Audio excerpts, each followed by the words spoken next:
Hello, everybody, and welcome to Boxy Banter. I'm your host, Billy Ballas, a baseball coach, a season ticket holder, and a huge baseball fan.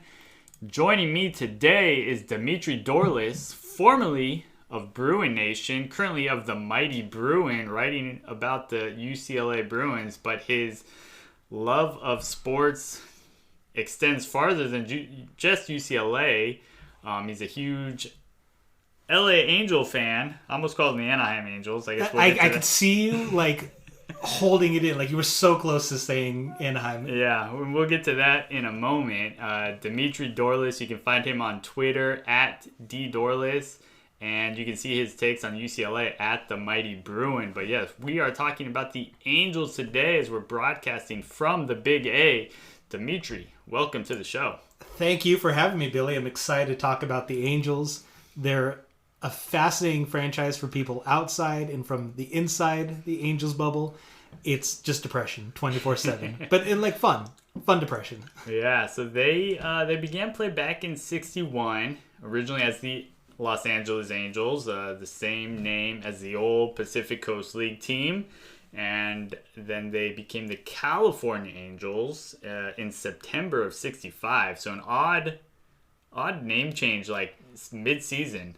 Yeah, part of it is, they were the first Los Angeles team, so, just like as usual, the Dodgers were carpetbaggers, came in, took over the name, but, the Angels are a forgiving lot, and when they went to Chavez, played there, they decided they were going to become the team for all of California. So they were, prior to their move to Anaheim, that's when they changed to the California Angels, and they became the Anaheim Angels in '97, and then they became the Los Angeles Angels. I mean, due to some of the legal rights, they were the Los Angeles Angels of Anaheim. I think the Anaheim has since been dropped, but so they've been the LA Angels since '05. And when they first started playing there that first year in '61, they played in downtown LA in Wrigley Field, which was actually the original Wrigley Field. The one in Chicago is older, but this one was Wrigley Field, named Wrigley Field, prior to the one in Chicago. Same Wrigley. Yeah, I was going to say, I think they own the same one there, and that was like the Cubs spring training, I want to say. Yeah, I don't know if they trained there. I know that the Cubs had spring training in Catalina for a number of years. I assume that they would use that field in LA as well. But the LA Angels, the PCL team, did play there too. And then they played in the newly opened stadium, and they referred to it as Chavez Ravine while they played there from '62 to '65. Other people know it as Dodger Stadium. And then Angel Stadium opened up in '66, and the Angels have been playing there ever since. It had a short time where it was Edison International Field, but it is nice that it just has, back to Angel Stadium. Angel Stadium, I like the stadiums that, don't have those corporate. We might get into everything that went into Edison International Stadium and why that was the way it was.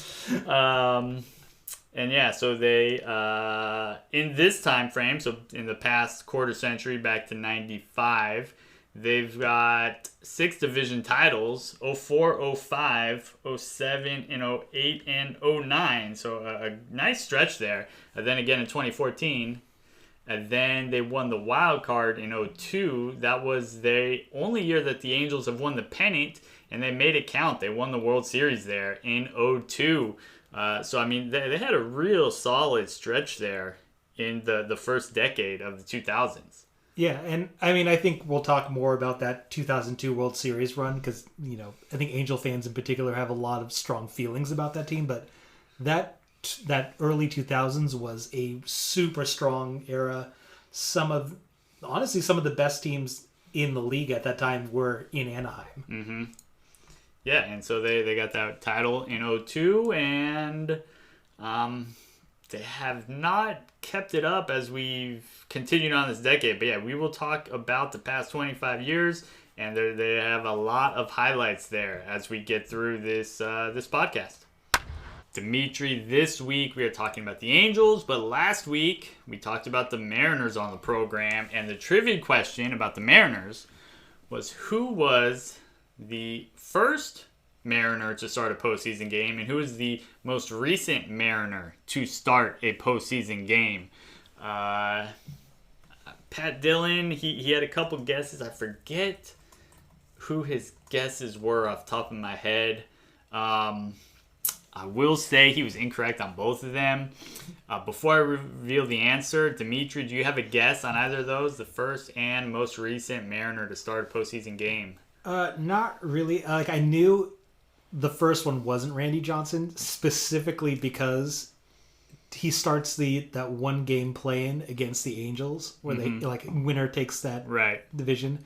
So he wasn't available for that first game of the playoffs against the Yankees that series. Mm-hmm. He still comes back to pitch 3 times in that or something like that. He pitched game 3. He started game 3, and then he came back on 2 days rest in game 5 to close to get the win in relief in that game. Yeah, but I knew it wasn't Johnson, so that's about as helpful as I can be there. Which says a lot about the Mariners that I don't know anyone beyond their big guys, and Felix wouldn't have been around then yet. No. Yeah, because, the last time they were in the playoffs was 2001. So their Game 1 starter in 1995, Chris Bosio.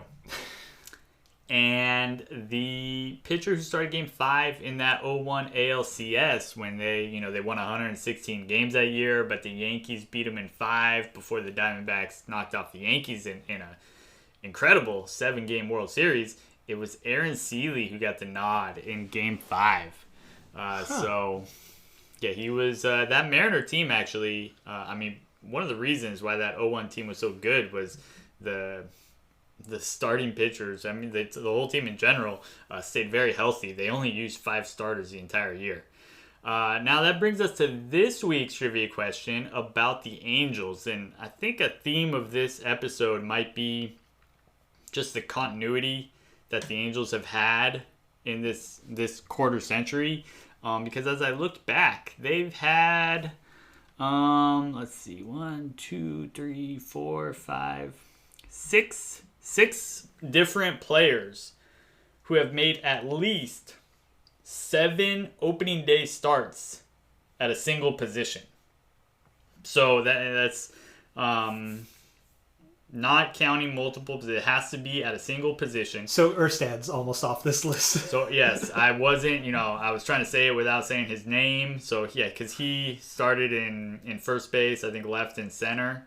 Maybe he made 7 starts at one position, but the multiple positions don't count. So how many did I say? 1, 2, 3, 4, 5, 6. 6 different players have made 7 opening day starts in the past 25 years. So only going back to 95. So 95 to 19. So we're also not counting 2020 in this.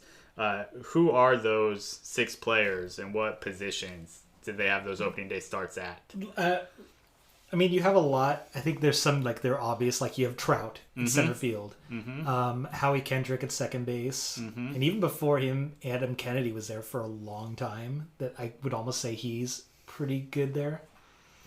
Okay, are those 3 yeses? So you got Trout, Kendrick. 3. I don't want to go for all of them. Those 3. Tim Salmon. I think he kept starting in right field even past the point where he was mostly a DH by the end of his career, but I think he would fit in there.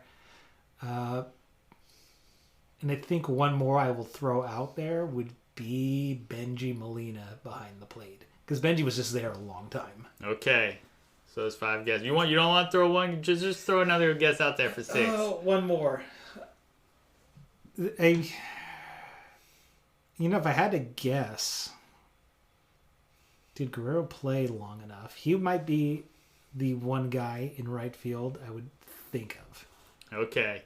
All right, so listeners, if you want to throw a guess out there, you can reach out on Twitter, on Instagram, throw a guess out there. It's at Boxseat Banter on both of those platforms, and we will reveal the answer on the program next week.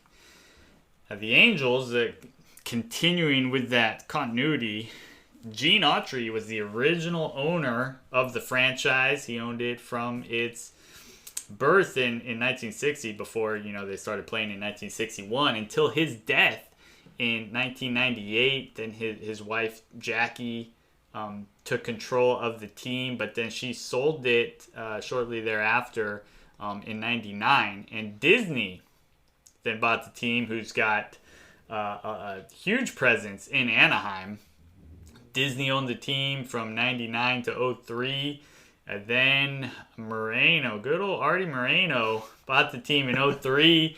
And he is the current owner. He's owned the team since then. So, I mean, just 3 owners. I mean, Disney owned it for a short time. But a long time, Autry owned the team, Gene Autry. And then, Moreno has owned it for, almost 20 years now. Thoughts on these owners? I'm sure there's a lot of them, especially with Moreno. There's a lot for each of them. Let's start with Autry. And I think one thing I will point out, the Angels don't exist if O'Malley, Dodgers owner, doesn't let Autry buy into the team when they move out here. Because Gene Autry loves baseball. He's a huge baseball fan. He was bankrolling the Los Angeles Angels when they were like the PCL team. Mm-hmm. He was like big into them. And he wanted to be part of the majors. And O'Malley, for whatever reason, doesn't let him buy in, but he helps him get his own majors team. So on some level, the Angels don't exist without O'Malley saying no to about him being a Dodger. Yeah, well, I mean, because, the O'Malley family owned that team. Yeah, I mean, why would you want... I get it. Yeah, you're not... and nowadays, with teams valued at so much, they'll add investors like 50 investors all the time. owners. But back then, it was... pretty much just one guy. He could have been your Magic Johnson back in the day. No, but, to give Autry credit, he always put that team first, and he was always there at the games. He was a presence on the field. They retired number 26 because he was the 26th Angel. Right.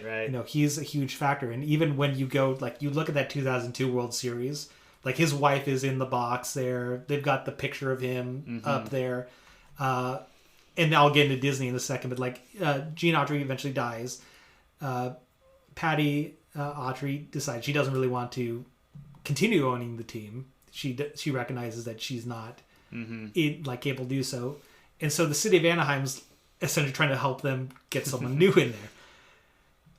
The story goes in '93. The city of Anaheim decides to build an arena because Santa Ana said, "Oh, we're gonna maybe build an arena," and Anaheim is very jealous and decides we're going to build one first. They build. We now know the Honda Center. Back then, the Pond. Absolutely. I refer to it now as the Ponda Center because again, take away those corporate naming rights, right? But they built this without anyone signed up to build it. Yeah. They tried to get the Clippers, and Donald Sterling, who owned the Clippers at the time, ultimately decided not to move because he didn't like the drive. So they were looking for something, and the owner of the Kings at the time, I forget his name, but he kept trying to get Disney to buy into the NHL. So eventually he gets Michael Eisner to fund this franchise. So you have the original Anaheim Mighty Ducks. We now know them as just the Anaheim Ducks. But Disney owned now this franchise across the freeway from Angel Stadium. So when the Angels suddenly needed a new owner, it became very convenient for everyone involved to look at Disney, who already owned a franchise right there, to say, hey, do you also want to kind of slide in and take over this for a time period while we look for someone new? So they took over, and that's why in 2002, when they had that World Series, when they bring that stage out there, you have Michael Eisner, the CEO of Disney, standing there with a beige jacket and a Mickey Mouse shirt, getting handed the trophy from Bud Selig. It's one of the more ridiculous things that happens. And Michael Eisner, to his credit, recognizes that he had no business being involved in the day-to-day. He handed the reins over to a guy we're going to talk about in a bit, to his GM. He let them make the decisions. And even on that day, when they're handing him the trophy, Eisner stands in the back, and he immediately is putting Patty Autry out in front. Jackie Autry. Jackie Autry, yeah. He's putting Jackie Autry out there in front and saying, Jackie, you give everything. I'm going to say one line and get out of there. To his credit, he got there. And then we get to Moreno. He burst on the scene, and he was like, I'm lowering beer prices and all this, right? And people loved him at first. But how do people feel about him now? And did they love him at first for doing that? I know he made waves. It was a smart move to try to get on everyone's good side. I think Moreno is still well liked.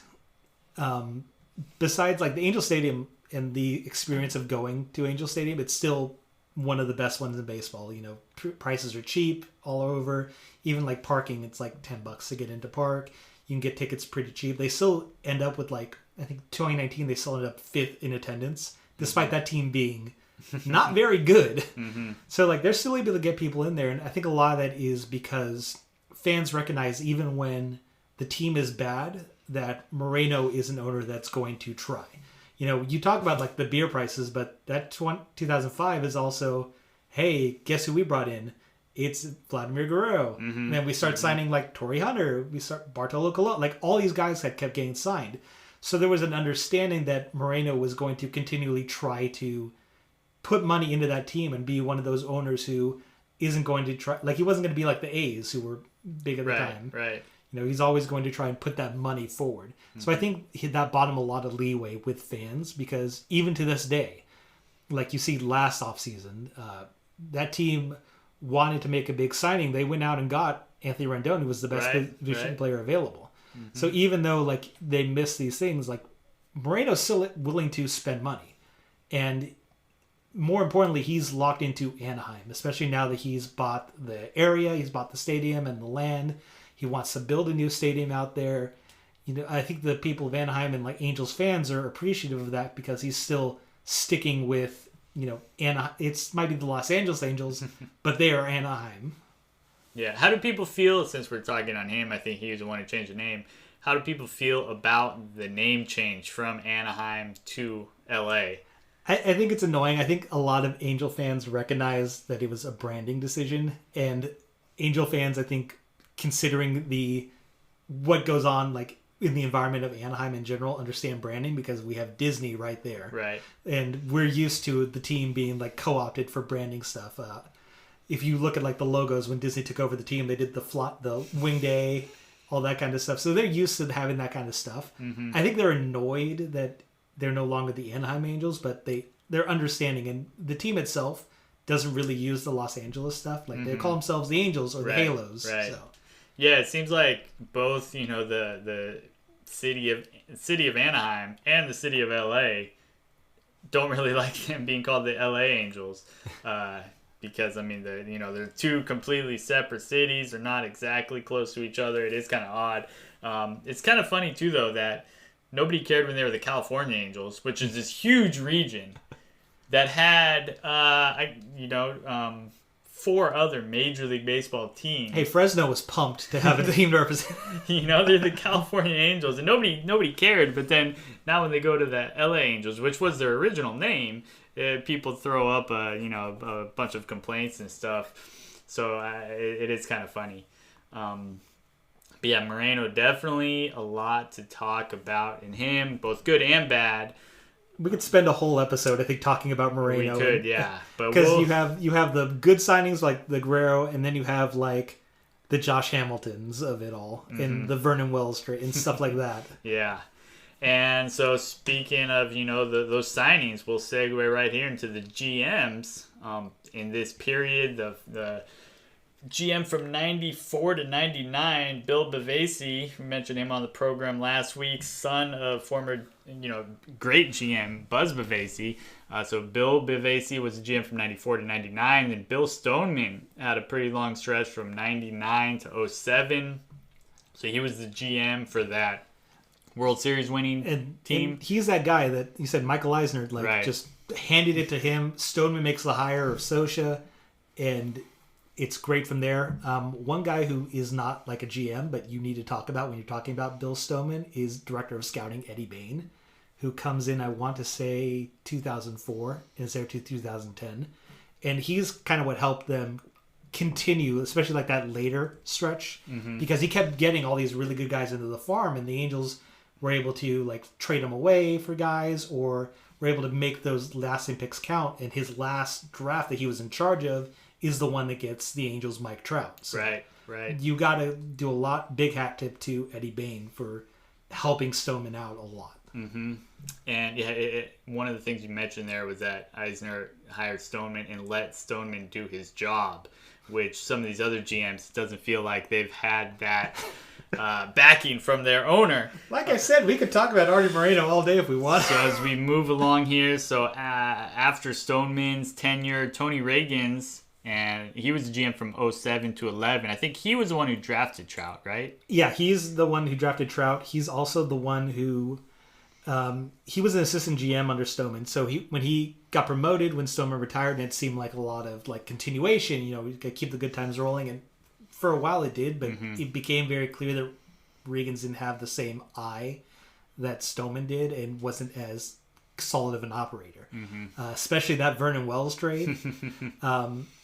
Because we'll get into... I think that we'll get into that a little more because it's going to affect one of the players on this list. But that was under him, and it was kind of like the sign that this guy doesn't really know what he's doing on the same level.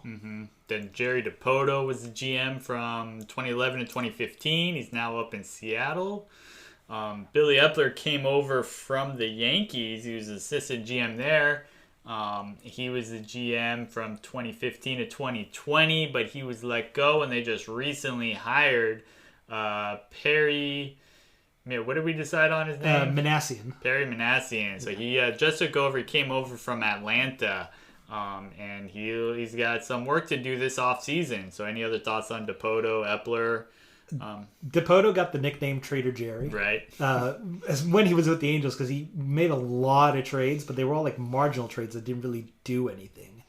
And I think that kind of made Angel fans weary because you have a guy who's so active, but the team was stagnating and wasn't really doing anything outside of 2014, which I feel like we're going to end up talking about that specific year because it's such a huge outlier compared to all these other years. Outside that 1 year where everything just went right.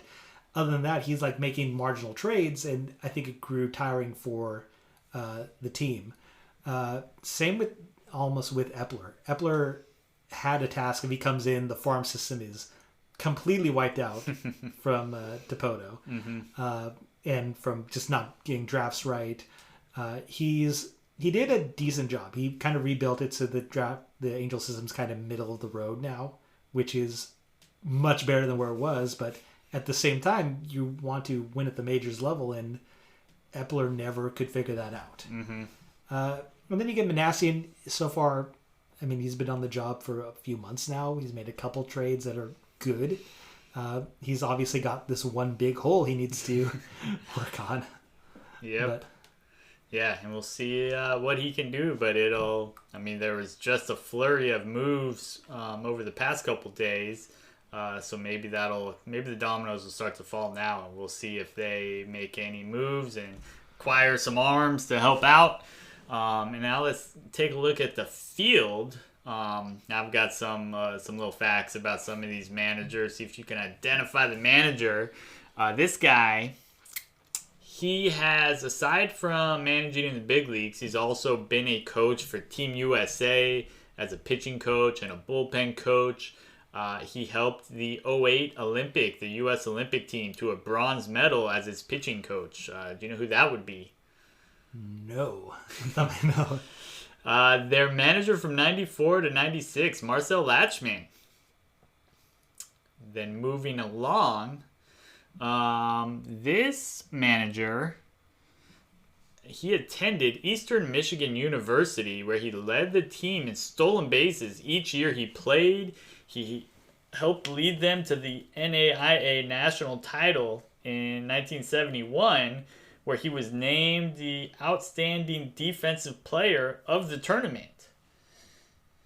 Any idea on which Angel manager that would be? Well, my knowledge of NAIA baseball goes back very far, but unfortunately not that far. Stick more on the West Coast, like yeah, I'm stuck with like UCLA pitchers here. Okay, that's all we've got. That would be Terry Collins.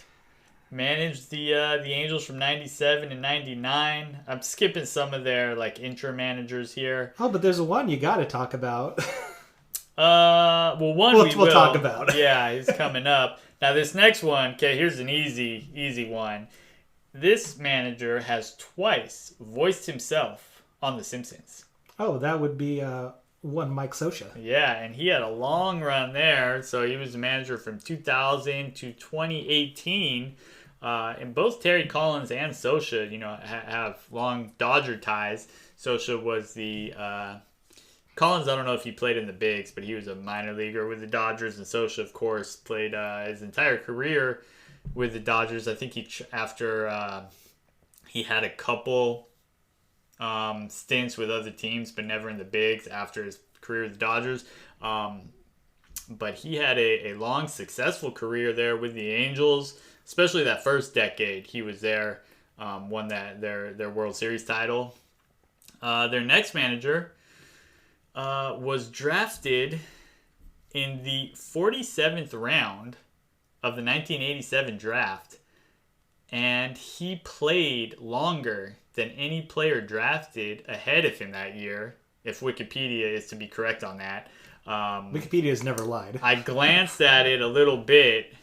The player who was taken first overall in 87, you may have heard of him, Ken Griffey Jr., He's all right. retired mid-season in what would be this player's last year. So he did play longer than him. So he snuck it in down at the wire. Yeah. So he played longer than anybody ahead of him. He also has a degree from Dartmouth. He was a volunteer coach and bullpen catcher while at Dartmouth because he was drafted out of high school. He was playing in the minors, but he was also at Dartmouth, and he was an assistant volunteer coach and bullpen catcher at Dartmouth. Who would that be? That would be the 1 year we had of Brad Ausmus. Yeah. I feel like Brad Ausmus got a raw deal in general. I would agree, yeah. Although I think he probably wasn't the guy they wanted in the first place. Because we'll talk about the guy coming up who very clearly was the guy the owner wanted. Yeah, so this manager, he has won the pennant and manager of the year in both leagues. And he had priorly served 3 different interim managerial terms with the Angels. That would be one Joe Madden. Yep. So, any thoughts on these? We kind of skipped over Scioscia, got right to Ausmus. So, I mean, there's probably a lot of... There's so much with Scioscia. And I think Scioscia can go anywhere in Anaheim. He might be the only person who could probably get a beer bought for him. Like, even Mike Trout could walk around Anaheim and there'd be a bunch of people who like, wait, who's this guy? But, like, Scioscia had been there for so long that, like, just cultural osmosis in the area. Mm-hmm. By the end, I think as good as that first decade was, that second decade, I think a lot of it can be put on his shoulders. Mm-hmm. Because he had such a tenure and he had such longevity that Artie Moreno trusted him more than his GMs. Mm-hmm. And so you ended up with, like, Dipoto ended up getting into a power struggle with Scioscia that Scioscia wins. Mm-hmm. And even, like, a lot of the drafts during that early part of the decade, a lot of that can be tied back to Scioscia. A lot of the trades and who was kept and who was let go can be traced back to Scioscia and what he favored. Mm-hmm. So I think a lot of, like, that downward was a result of Scioscia just accumulating so much power in the organization, Mm-hmm. which isn't the worst thing in the world. I mean, you look at how many games he won, like, and you look at his success with that team. They win a World Series. They had he was manager of the year multiple times. They won 100 games one year. They won multiple divisions. You know, he earned that level of power, but it's a question of whether he was good with it. Mm-hmm. Yeah, it seems like, back longer ago, prior to this current style of baseball and roster construction that we're in now, the manager was the guy who was really the face of the franchise and the man who was responsible for them. If you look at, some of the guys that you would think of, Tommy Lasorda, and if you go way back, Connie Mack, Casey Stengel, with those guys were what made those Sparky Anderson, Tony La Russa. They were integral to the success of the team. Whereas now, it's kind of the front office and the manager working kind of in tandem with each other. Whereas back then, it was like the manager's word was law. Whereas now, I'm not in those conversations, but like the front office gets players to do certain things, and they have conversations with the manager. I'm sure it's a two-way street. I would hope so. To use certain players certain ways, and so it feels like from an outside perspective that the Angels, they would bring in general managers, but they didn't kind of fit well with Scioscia there. Yeah, I mean, Tony Reagans was promoted in part because he had that prior relationship with Scioscia, and they thought, oh, let's continue that. And then Dipoto was brought in because they thought, oh, let's get this fresh voice. He's not been with the organization. He's got a background with analytics we want to kind of increase. But Scioscia's really was one of the last of a dying breed of managers. I think you were being very generous there where you said it was a two-way street between the front office and GMs, considering we just came off a World Series where Blake Snell gets pulled in the 6th inning because the front office had data that said, don't pitch him a third time through the order. Even though it's Game 6 of the World Series and he had not given up a run. Yeah.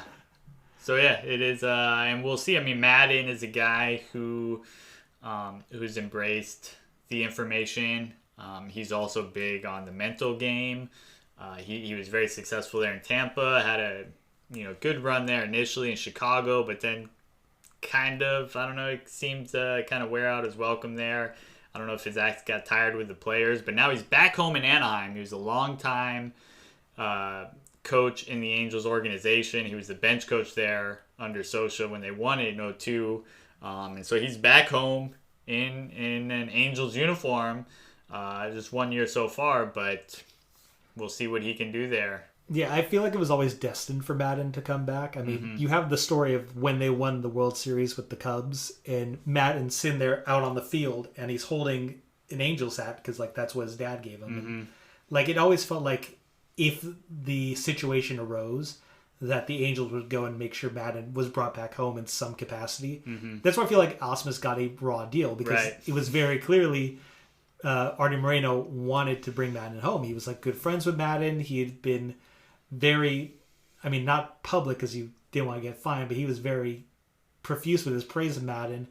It just so happened the time when he moved from the Rays to the Cubs. Chicago, Rick Renteria got the same kind of deal that Brad Ausmus got. Yeah, but it happened then, Scioscia was still there, and it was kind of this idea that as soon as Scioscia leaves, that's kind of Joe's job. It just seemed like in 2019 when the job opened up, there was still the 1 year that Maddon had still with the Cubs. Yeah.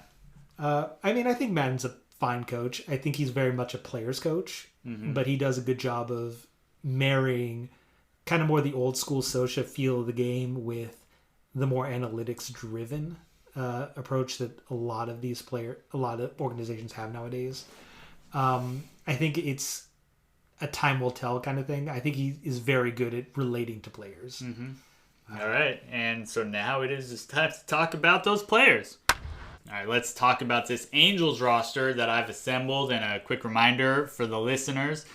The rules of this roster construction, you go back 25 years, so we're going back to 1995. It's 95 through 2019. You pick one player per year. You cannot repeat players, and you must form a coherent roster. So starting here with the position players for the Angels, we'll start off behind the dish. Mike Napoli from 2010. He hit 26 bombs.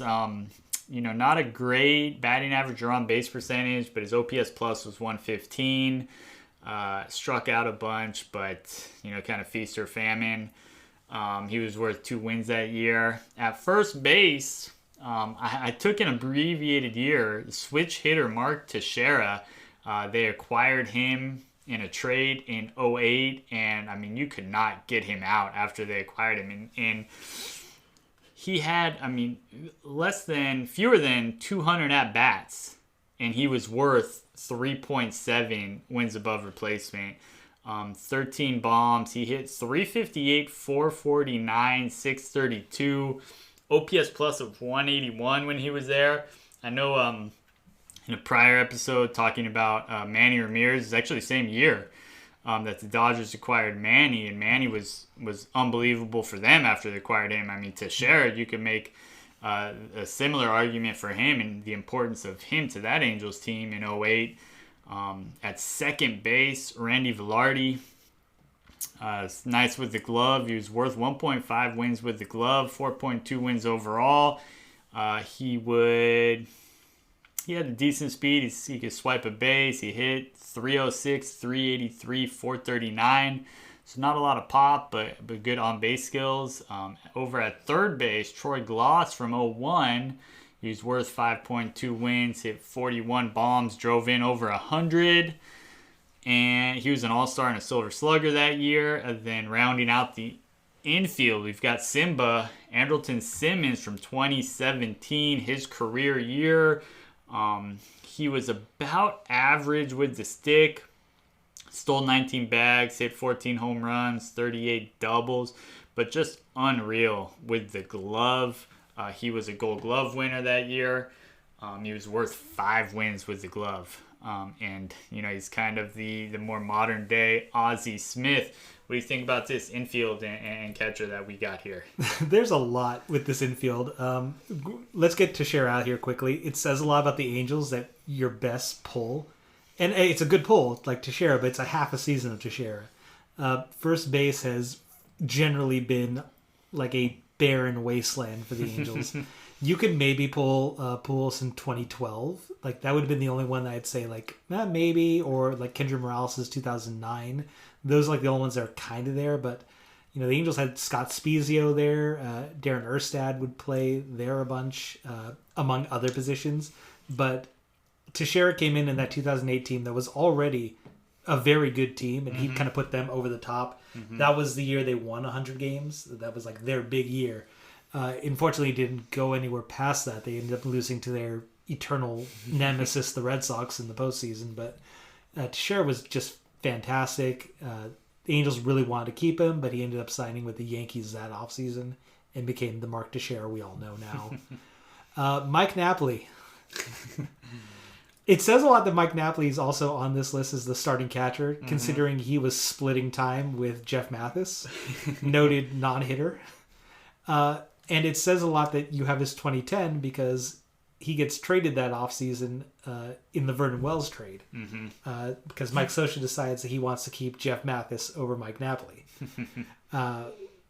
From there, Mike Napoli goes on. He almost wins a World Series MVP with the Rangers if they had won that series. I think you could make the case that he was the guy that in, I want to say 2012 or so. 2011, right? Yeah. When they lost to the Cardinals. Yeah. But like he goes on to have like a really good career as a DH and a power hitter, and showing he's one of those ones that got away for the Angels. They don't have many of those, which is interesting as a organization. They tend to be a place where a guy might come for a year or two, which gets you to Randy Velarde. Because Randy Velarde from his time with the Yankees. Right. He's only there for like a year. I don't disagree with your choice of him in 99, because 99 is like a barren wasteland. It was, yeah. So like I don't think you're wrong to go with Velarde here. And he had a good year on a team that wasn't very good, but was starting to get guys. Like I think that's Troy Glaus's rookie year.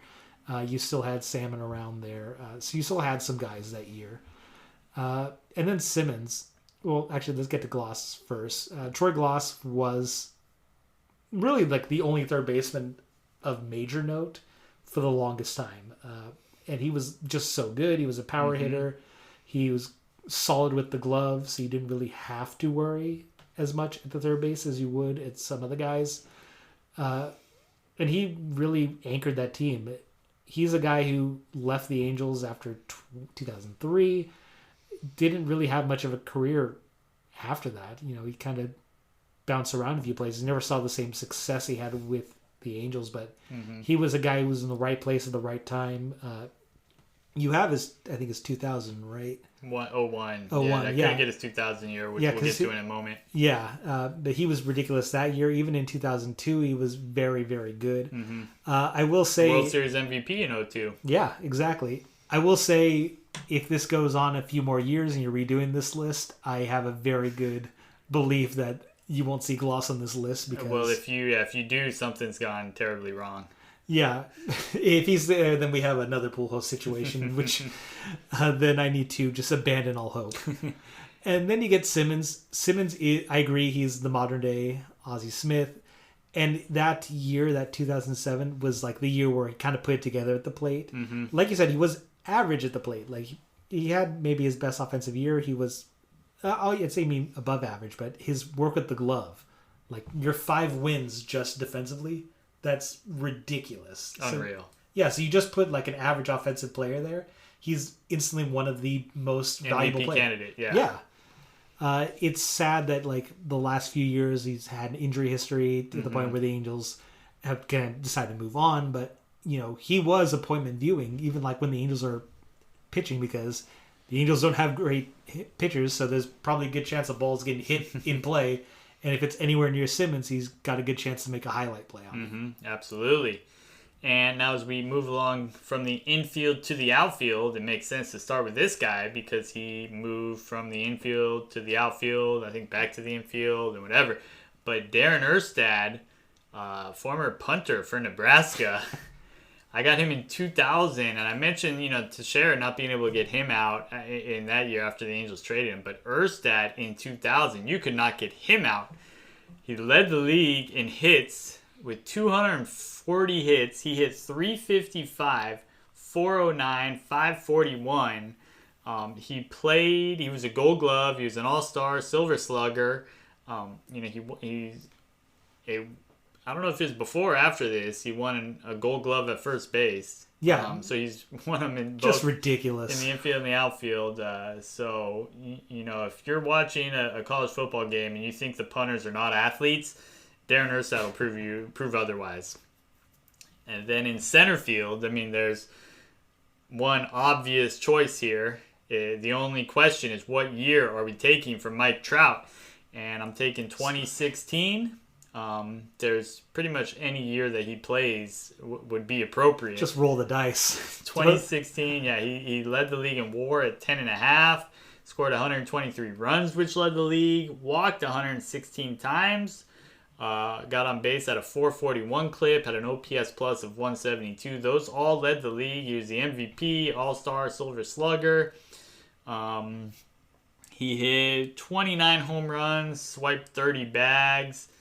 Hit 315, so he could do it all. And then moving along to right field, Vlad Guerrero in 2004. He was intentionally walked 26 times, which led the league.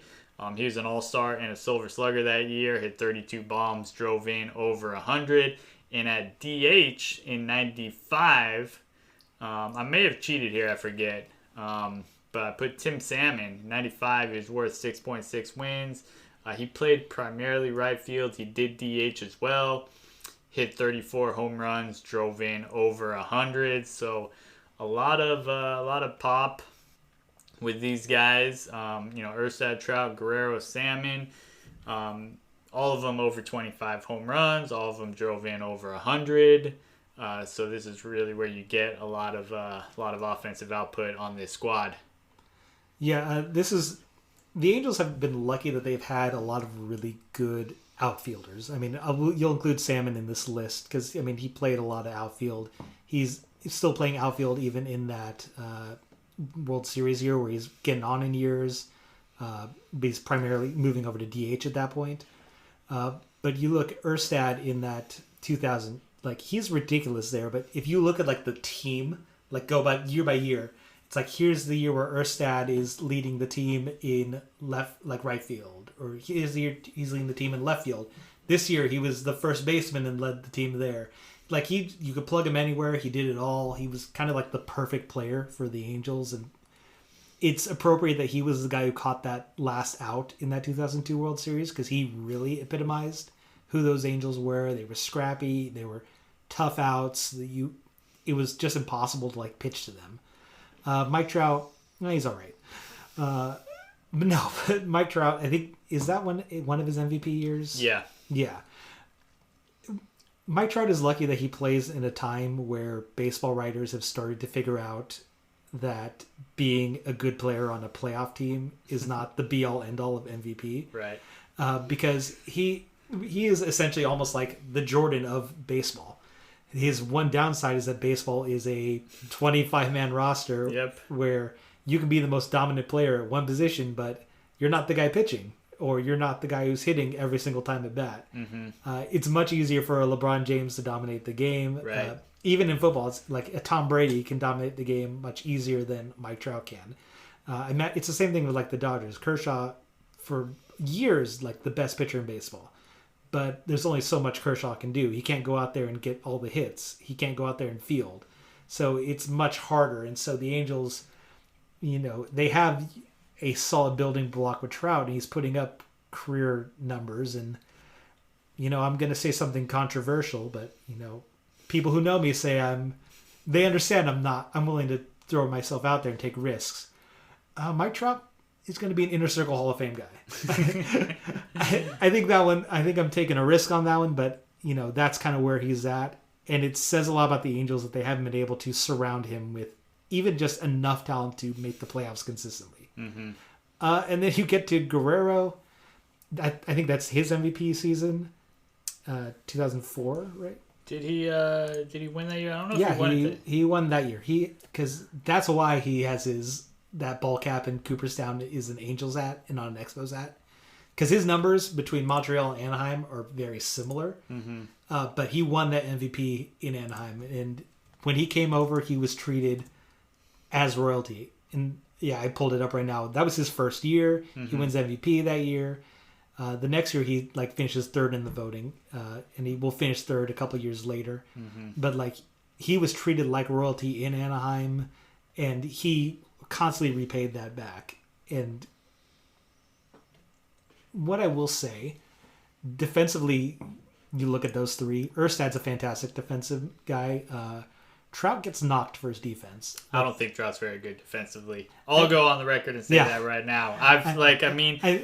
It's one thing. I know that this year it was kind of like it became a thing because people looked at the StatCast numbers finally and were like, hey, he's kind of misreading some balls and stuff. I mean, I haven't watched.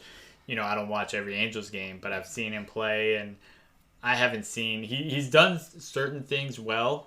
He's had a couple acrobatic, home run robberies, which I feel like inflates his defensive reputation. I don't think he's ever won a Gold Glove. No. I don't think he has either. But he's fine out there. I think what happens with Trout is that he's so athletic and so gifted that he can make those mistakes and still end up making a routine play, where guys who might not have the same talent level, they need to make that read right away. And I think that's what kind of gets him by. It's kind of a thing where, and I think his arm isn't the greatest in center field.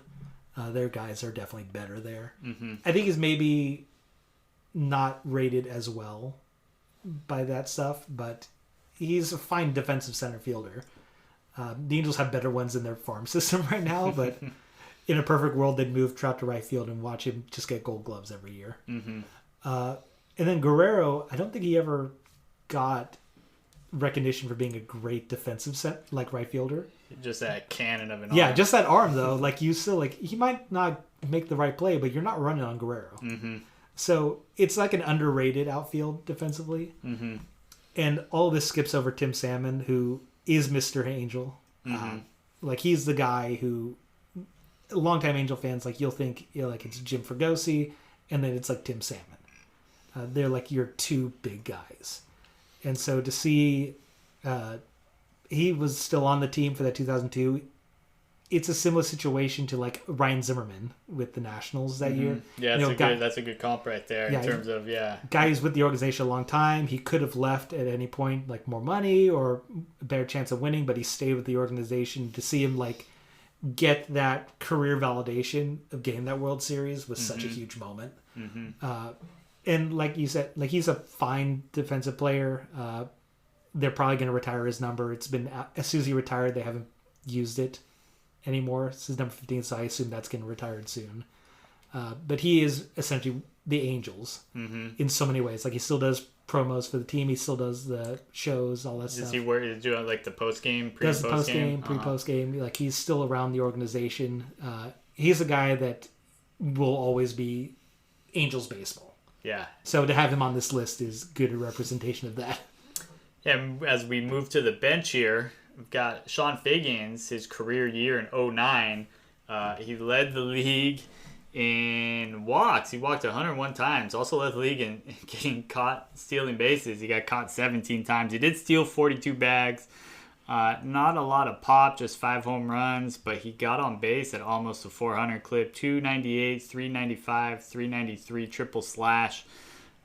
He played primarily third base. He also played second. You could put him in the outfield. He was valuable with the glove. I mean, maybe you would start him over Velarde at second base, but he's kind of that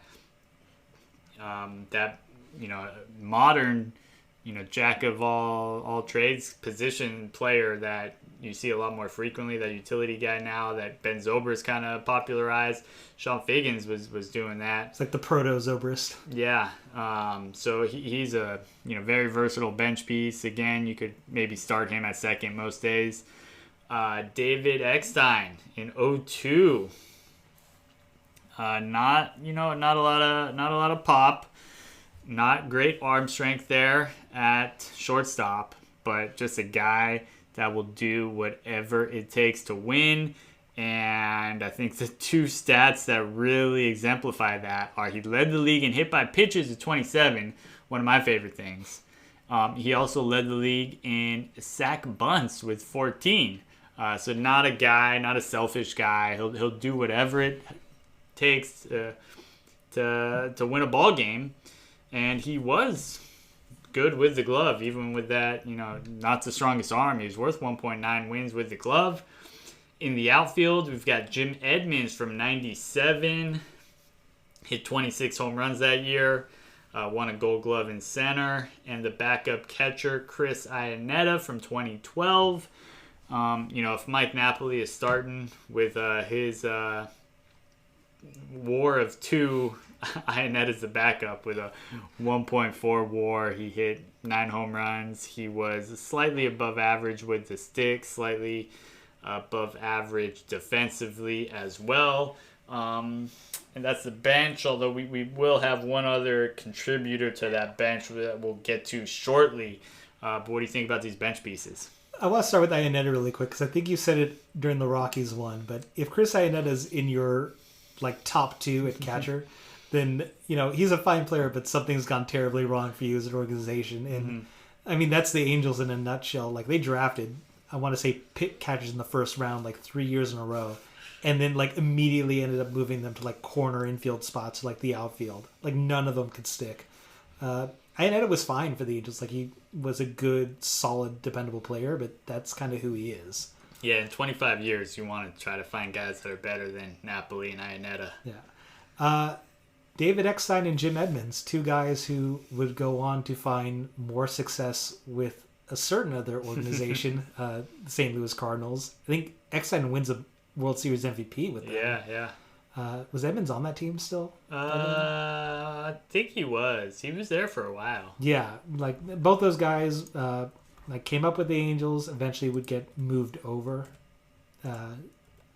which, again, it feels unfair that the Angels are going to move over Jim Edmonds and David Eckstein, and the Cardinals are going to find success, and in return, the Cardinals send over David Freese and Albert Pujols. I feel like the Angels did not win that trade. I mean, David Freese was fine, but Pujols has been not worth that. And then Sean Figgins was David Eckstein first. You talk about the sacrifice hits and the walks and the hit by pitches. You got him in 2002. He exemplified that team, doing everything it takes. 2002 is the Moneyball year. That's the year that movie Moneyball, the book, it's all based on that 2002 season. And that's the year the analytics of the A's took over. But at the end of the day, the team that was right on their heels all year was the Angels, who played a completely different style of baseball. They're the small ball team, the one that's sacrificing and trying to move guys over and constantly trying to steal bases and trying to get the extra bag. They were the complete antithesis of those A's. And when the A's are having that 20-game win streak that everyone talks about, the Angels go 19-1 during that same stretch.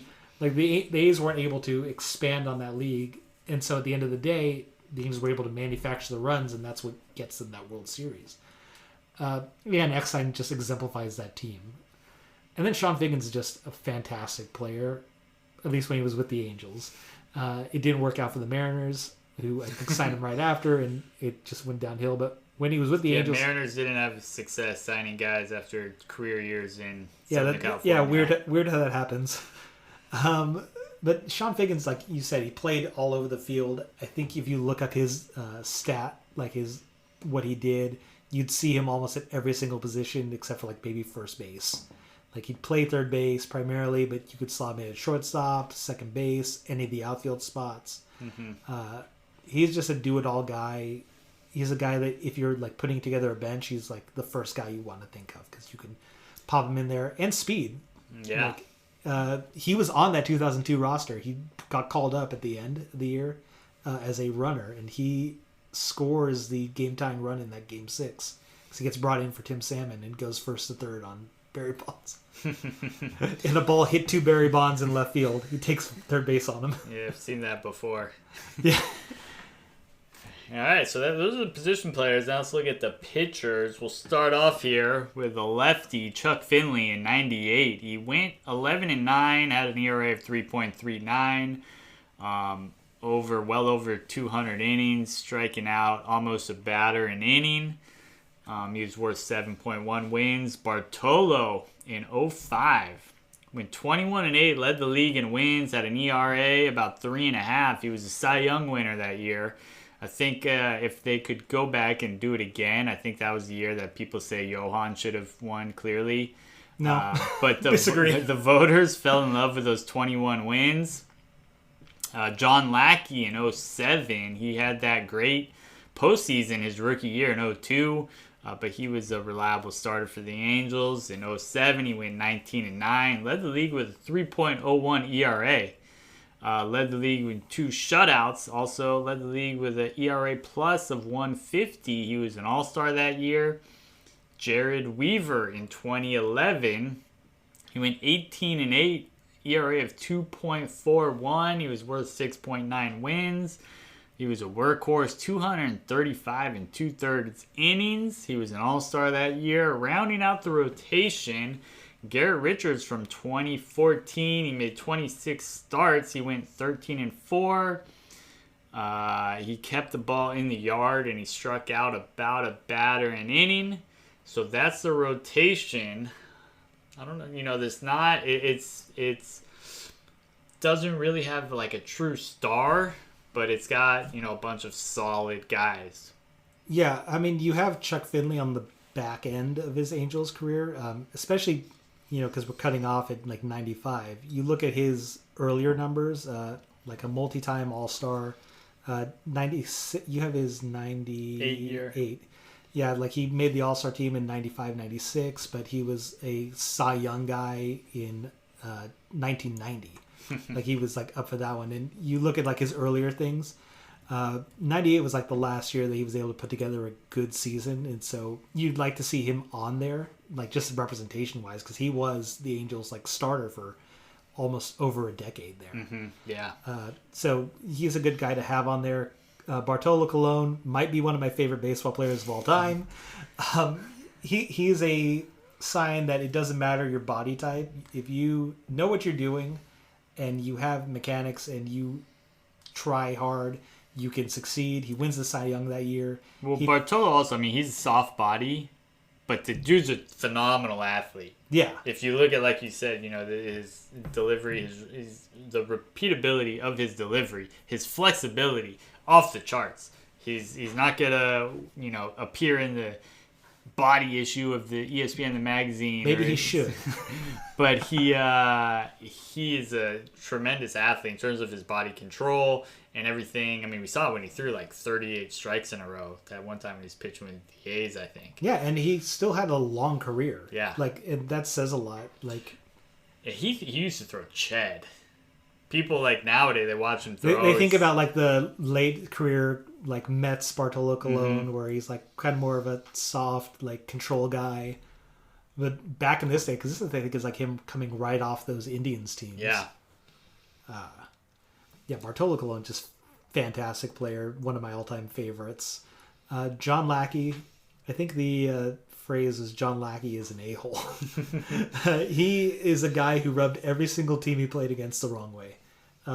and he's a guy you want on your team. If he's like an AJ Przinsky almost. Yeah, I can see that. And there's also that famous GIF of him, which we won't repeat what he said in the GIF, but it's very clear, and people use it when they're angry sometimes. Yeah, just perfect slow-mo capture. John Lackey, like you said, he came up as a rookie in 2002. He becomes, like, I want to say the first guy in 100 years to win a Game 7 in the World Series as a rookie. And he is a guy who was always dependable for the Angels. I don't think he ever reached, like, that upper, like, clear number one starter, although he was the number one starter for a good amount of years, but he wasn't like an ace. He wasn't like a Kershaw, like right. an overpowered. Kershaw's the guy I'll just use as a reference there because it's easy because I know who I'm talking to right now. But he's not. He's another Inner Circle Hall of Famer. Yeah, true. Just like Bartolo Colon. But like Lackey had good stuff, and he was dependable. I think that year he throws 224 innings. Mm-hmm. He's a guy who's going to always get you a lot of innings, a lot of starts, always keep you in games. Just a dependable guy to have. All these guys are like about 225 innings, except for Garrett Richards, which we'll talk about. Jared Weaver is a fascinating player, just lanky, weird motion on it. I don't know if you remember Weaver, but he comes all the way back on that throw. He's the younger brother of Jeff Weaver, who had. I want to say he wasn't very popular with a lot of baseball fans because he was very hit or miss, and so Jared Weaver comes in, you're like, man, you hope Jared Weaver can figure this out, and he did. I think that year, that 2011, he's like second in Cy Young voting. The next year he's third in Cy Young voting. Like the year before, he's like fifth. He's just an incredibly good, dependable pitcher for a long time for the Angels, where he was like the lone bright spot of that rotation. He comes in kind of near the tail end of like Lackey leaving, and then it's basically Weaver and Irvin Santana.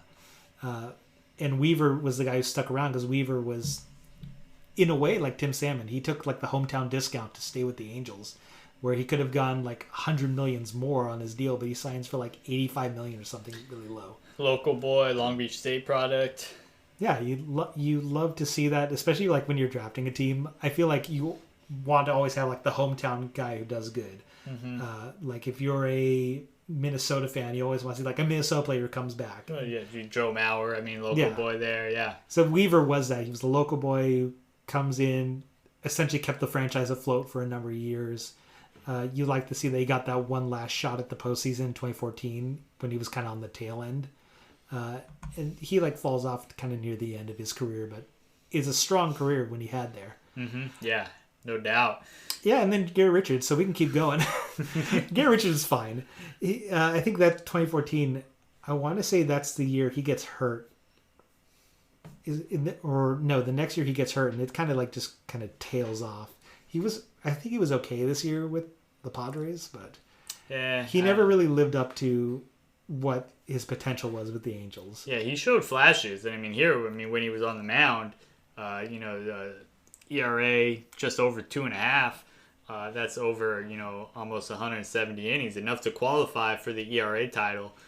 Solid season. But yeah, somebody who couldn't quite stay healthy enough to maintain it over a longer career. He's still pitching, but it's very much diminished from what we saw. Like this was his height. 2015, he backslid a little. 2016, I think he gets hurt like the fourth game of the year, and like this freak like leg injury that takes him out for the rest of the year. Right, yeah. He had Tommy John, and then he pitched this year out of like the pen for the pod. So we'll see what's going on in his future.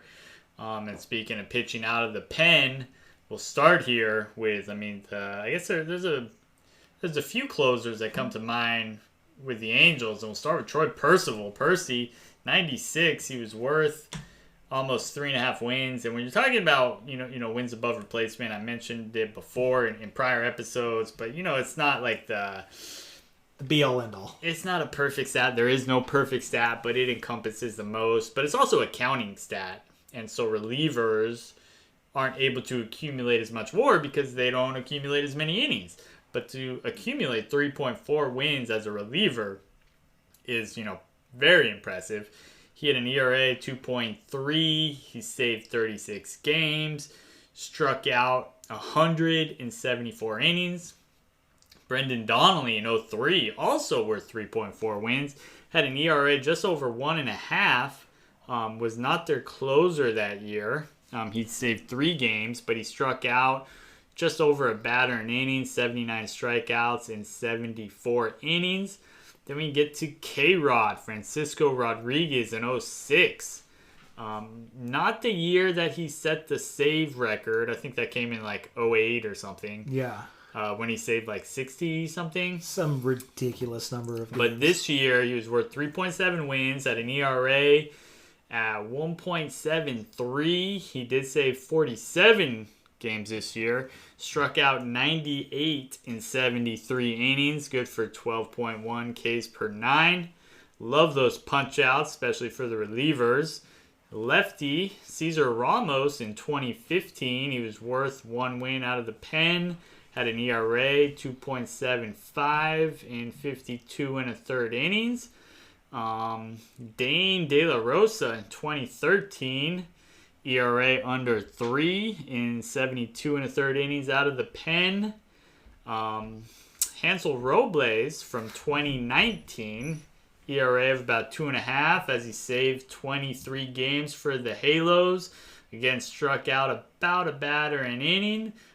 75 Ks in 72 and 2/3 innings.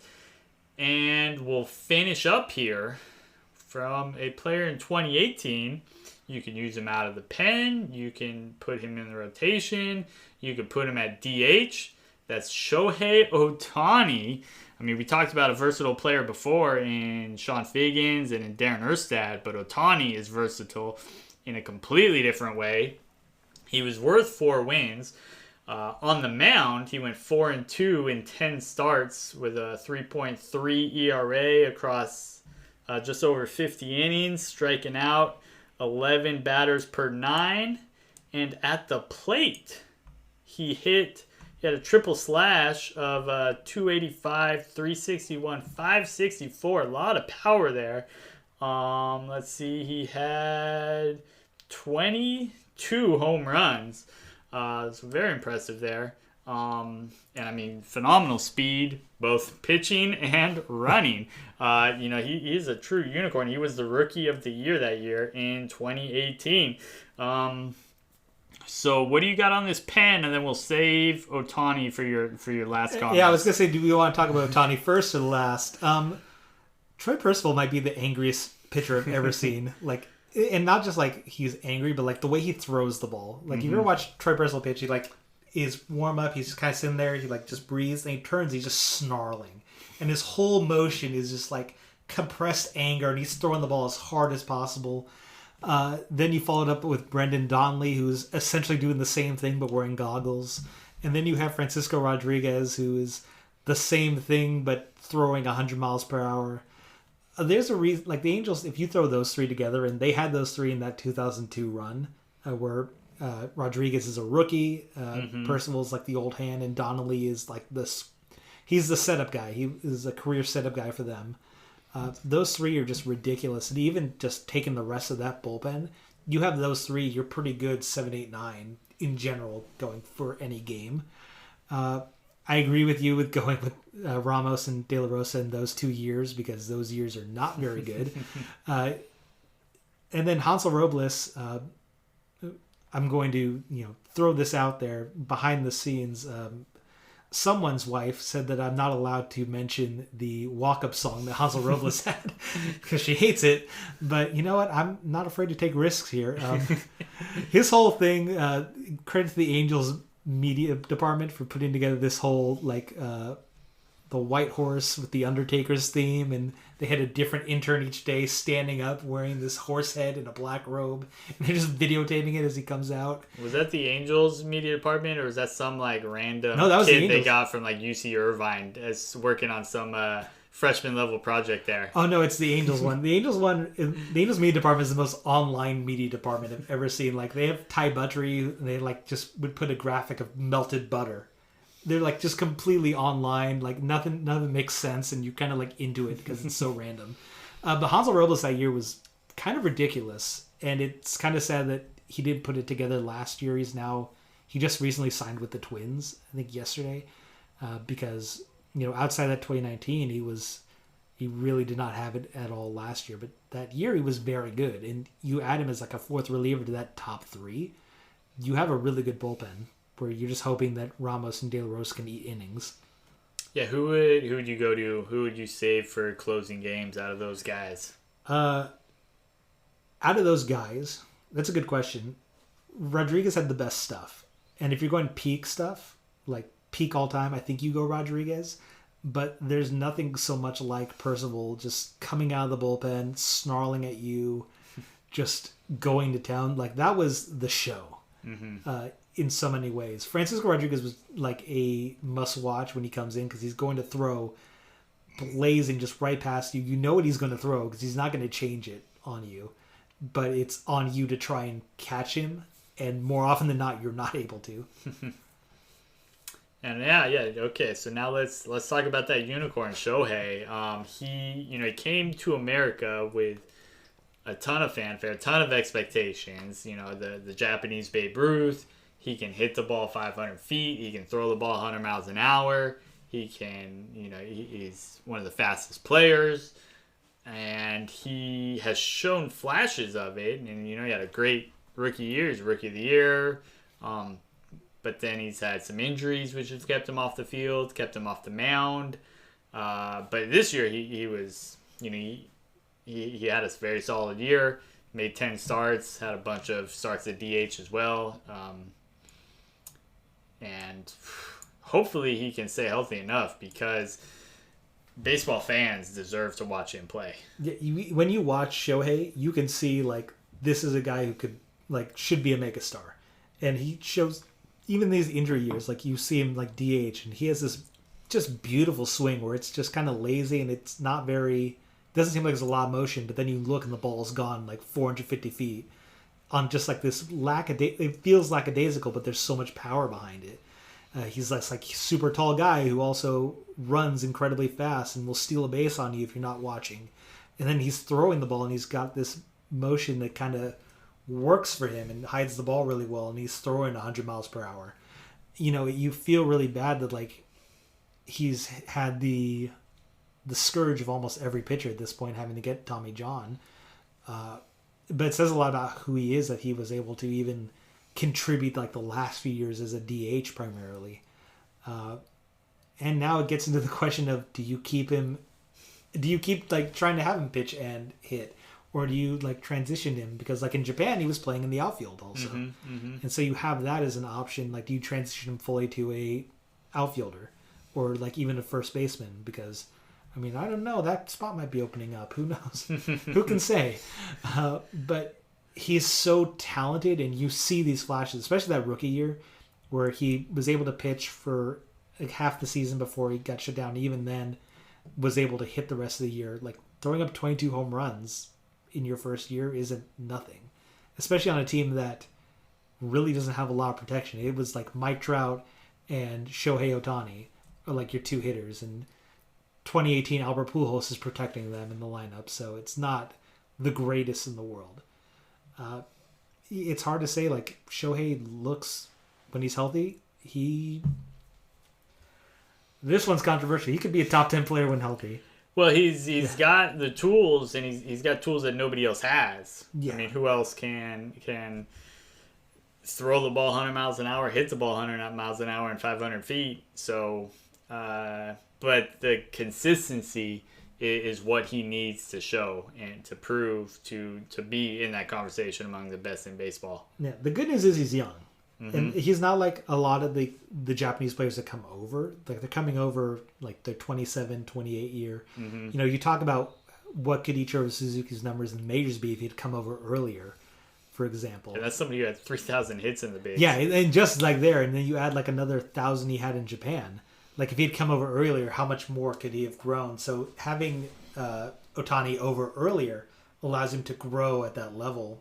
So hopefully he's around for a long time and the Angels see a great player. Yeah. So I mean, you mentioned earlier about how people in Anaheim flock to the Big A, even though they haven't had the success on the field, but they are a big draw with Trout. And guys like Otani, they got Rendon now. They've had Pujols, so they have some exciting players. And as you know, we see going back, looking at this team, a lot of excitement, a lot of people worth watching. Dimitri, anytime I put these rosters together, there's always players who I try to get on, but somehow don't fit the roster, or players that just I overlook completely. But so as you look over this Angel team that I've assembled, are there any mistakes that stick out to you? Any players who maybe you thought would have been on here or who you would have put on here? What do you think? I don't know if there's like mistakes per se. Right, I don't really make mistakes. Yeah, I've heard that before. I think there's two guys, like when you look first position players, I think there's two guys, if you're talking Angels history, that should be brought up, and one guy that I think definitely should be on this list. First would be Garrett Anderson. Right. Longtime outfielder, especially that 2002 year was like his breakout year. I think he led the league in RBI, or was like fourth in the league in RBIs. He was a big hitter. He patrolled center field, left field. He kind of played all the outfield, which is like he kind of plays different positions there. But he stayed with the team like from almost like I want to say 98 to like 2009. He was there for a long time. Mm-hmm. I think he even won an All-Star MVP at one point. But he never really had a year that like stood out. And I think like I understand kind of why he's not on there, because if you look at like the team's numbers, I think his best year is a 5.1, but that happens to be in 2002 where everyone has really good years. Like he's not even the best guy in the outfield that year. Like Erstad has a better year in center field, and Tim Salmon is pretty close in right. And he's kind of like he was never a guy who was like obviously the guy, but he was a consistent guy for the Angels. Mm-hmm. The other one you're missing, and I can tell you put this list together in end of 2019, beginning of 2020, and the wounds were still fresh. But you are missing Howie Kendrick on this list. Longtime second baseman, and honestly, if there's anything, I would have gone with him in 2014. He was a long time, like the Angels fans would always reference him as a future batting champion. Right, yeah, that was the once in future scouting report on him. The once in future batting king was like a nickname among some parts of the Angel community. And it's not like he ever put it together, but he always had these really consistent years, and especially in 2014, he goes off. He has a 6.1 WAR year that year. Is able to transition it to a pretty good contract, bounce around. I think he goes like to the Dodgers. Like he did, yeah. They traded Heaney for him. Haney. Yeah, so he gets the Dodgers there. Eventually, he bounces around. 2019 happens. We don't have to talk about it if you don't want. You guys had a happy ending afterwards. It's fine. Yeah, he things worked out well for him. If the Nats don't tie that game up in the 8th inning, Howie Kendrick was like the least valuable player that series. He made a few errors which cost him, and then he had the big hit, which and then now we all know from 2019 is Howie Kendrick gets the big hit in the ALD or the NLDS, and then he has the big hit in the World Series. Yeah, although I mean the World Series one was a huge hit. They were down. Yeah. He hits a home run, takes the lead.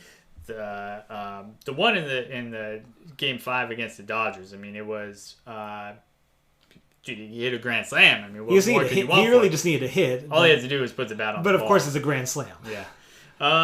But yeah, no, he was. Do you have anything else on Kendrick? He also good defensively. Like he's not the best, but I think you could easily put him like in a better tier defensively than some of the other options.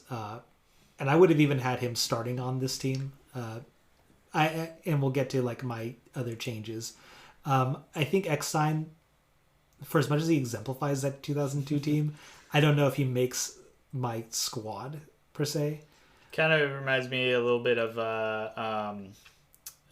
what's it, Tanner? What's Tanner's last name? In Bad News Bears. Yeah. Just not like not the most talented player. He's not Kelly Leak. He's not Amanda Wurlitzer. But he's like the heart of the team. The dude just wanted to play ball and would do whatever it takes. That was David Eckstein, and they're probably about the same size. I think they might be. But I think like Eckstein is known especially more for like his heroics with those Cardinals. And I don't know that like this is a good year, but I think you could put it better. And I think you keep Velarde because 1999 is a wasteland. And I think he represents an important aspect of the Angels where for a long time they were like a way station for players. Like you look at the players who had association with the Angels, they're in the Hall of Fame. Like Nolan Ryan, like the Angels are his primary team, but he's wearing the Rangers ball cap. They have like a year or two from Reggie Jackson, Rod Carew, Frank Robinson, Dave Winfield, like Ricky Henderson. All these guys kind of pass through the Angels organization. Valverde kind of exemplifies that for a lot of aspects. I think it's good to have him on there as that choice, but you can keep him as a backup. I think Howie's there. And then you get to the pitching. I think you're generally on with this. I think there's some guys that you could say, like, as a starting pitcher, the one guy that stands out that's missing would be Irvin Santana. Especially for a few years there, he was one of the best pitchers in baseball. But he's also those few years kind of coincided with a lot of other players having really good years. And even in there, Garrett Richards kind of stands out as like the odd man out of this rotation, which is why I would have jumped him out and put 2002. I would have gone with Jared Washburn. I think he had a very solid year. I think he finished, I want to say, third in Cy Young that year. Pull up his numbers here for you. Doing great audio here on the pod. Like he was fourth in Cy Young that year. He had a 3.15 ERA through 206 innings. His strikeout numbers are low. He's only got 139 strikeouts, but he's like a pitch to contact guy.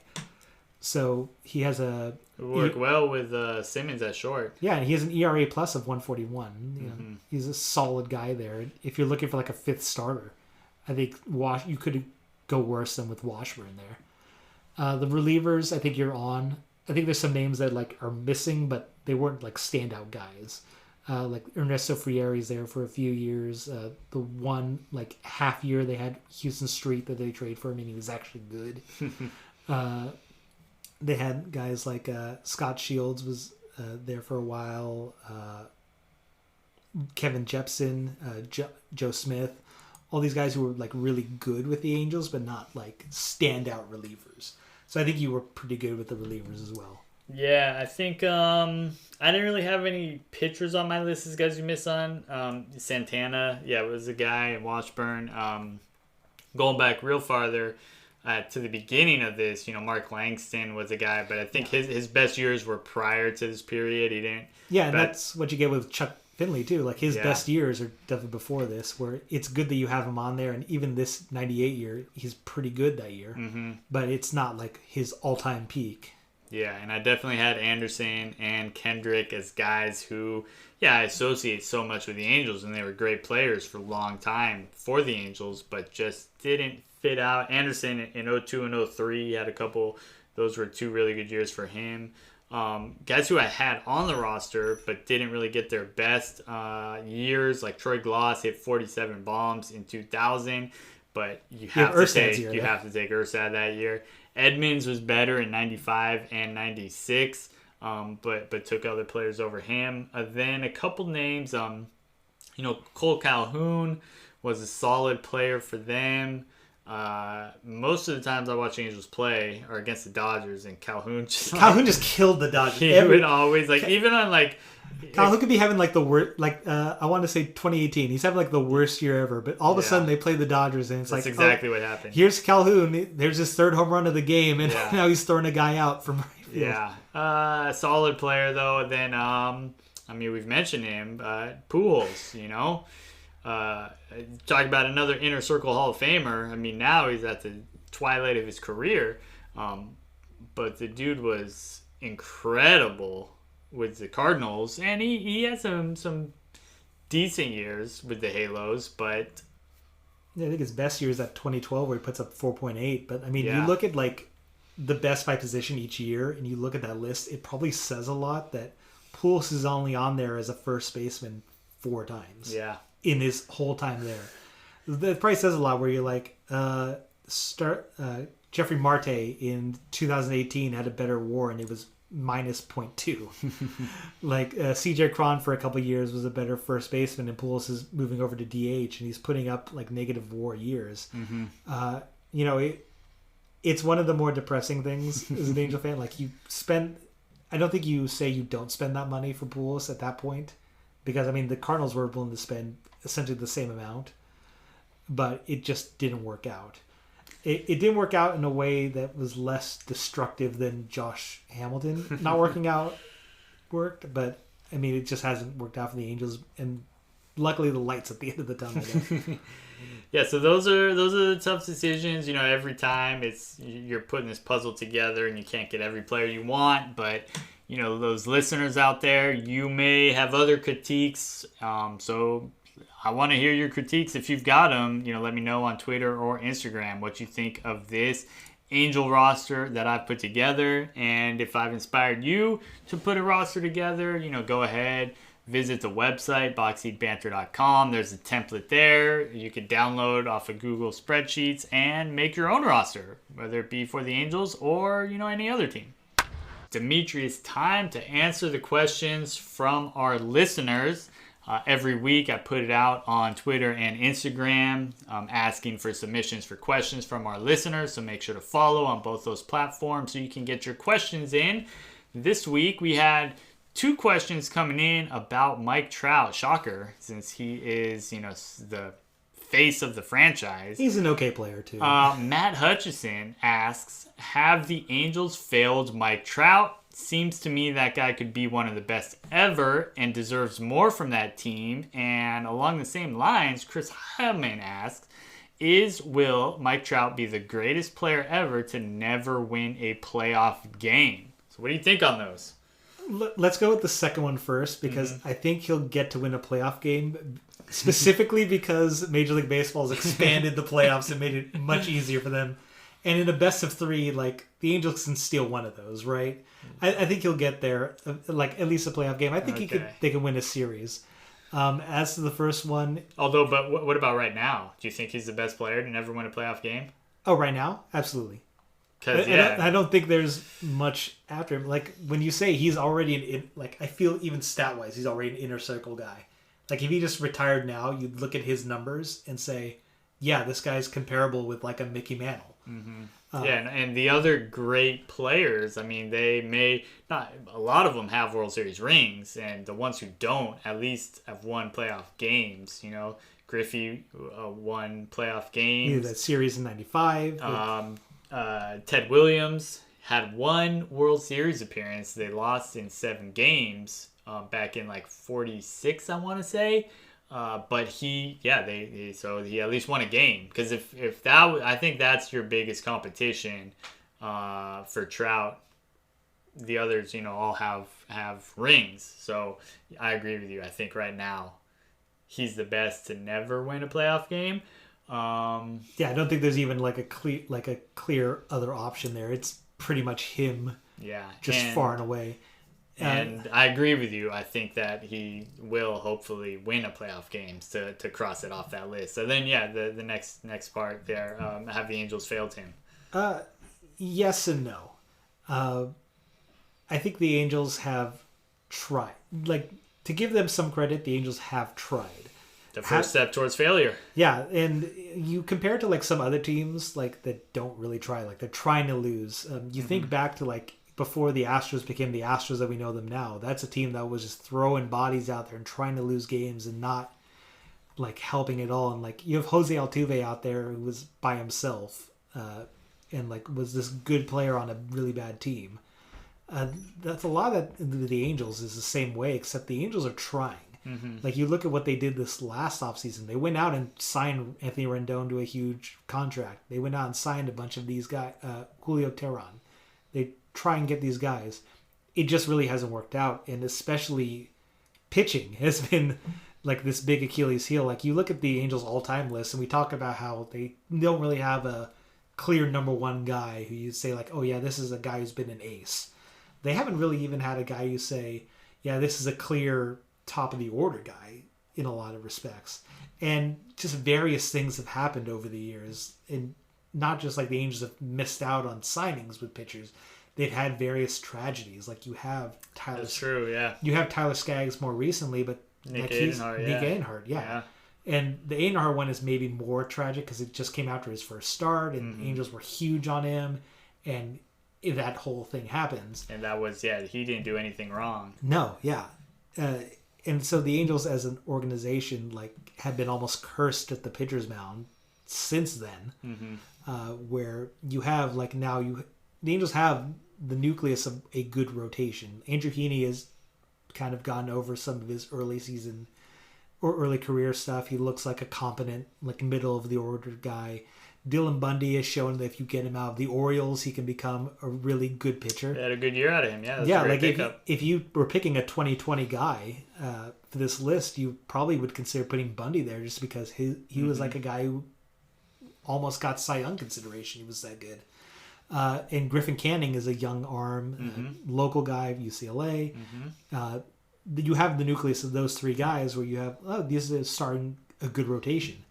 That's where you see the Angels of the team most listed with, we're looking to sign Trevor Bauer, or we're looking to make a trade for like a Joe Musgrove the Pittsburgh or something like that, because it's very clear like that's where they've been hurt.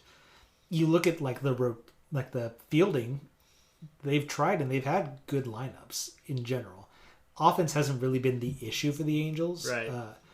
Like you have like Upton, who wasn't very good this last year for a lot of it, but like he had a 3.8 year when he came over in 2018, and he's been a good guy. Calhoun was good. Simmons has been consistent.